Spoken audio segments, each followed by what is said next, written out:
வணக்கம் நட்புகளே. தட்டு நிறைய பூ கொண்டு பூஜித்தேன் அம்மா அப்படின்னு பாட்டில் சொல்கிற மாதிரி நம்ம நிறைய பூக்களை கொண்டு ஒவ்வொரு பூஜையும் செய்வோம். இப்போ கடந்து போன வரலட்சுமி விரதம், கௌரி பூஜை, பிள்ளையார் சதுர்த்தி இதெல்லாம் நிறையா யூஸ் பண்ணியிருப்போம்.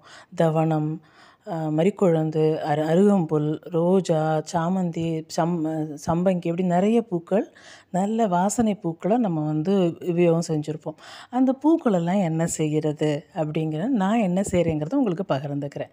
அந்த பூக்கள் எல்லாத்தையும் அடுத்த நாள் பூஜை முடித்ததுக்கப்புறமா எடுத்து ஒரு தட்டில் போட்டு காய வச்சு, அப்புறம் அந்த பேப்பரில் நிழலோடத்தோட பால்கனியில் போட்டுருவேன். அது காஞ்சிரும். நல்லா அந்த பால்கனியில் கொஞ்சம் வெயில் அடிக்கிறதுல காஞ்சிரும். அந்த காஞ்சதை எடுத்து பவுடர் பண்ணிவிட்டு அதோட மட்டிப்பால் சாம்பிராணி, பீம்சேனி கப்பூர் அப்படின்னு சொல்லக்கூடிய பச்சை கற்பூரம் கொஞ்சம், எல்லாம் அதோட கஸ்தூரி மஞ்சள் எல்லாமே சேர்த்து நல்லா மிக்ஸ் பண்ணி அந்த பொடி பவுடரோட பூக்கள் பவுடரோடு இதை மிக்ஸ் பண்ணி வச்சுட்டு டைரெக்டாக நம்ம எந்த கறித்தூள் எதுவுமே இல்லாமல் சாம்பிராணி போட்டுடலாம் வீட்டில். அவ்வளோ வாசமாக இருக்கும். நீங்களும் செஞ்சு பார்த்துட்டு எப்படி இருக்குன்னு சொல்லுங்கள். அன்பும் நன்றியும்.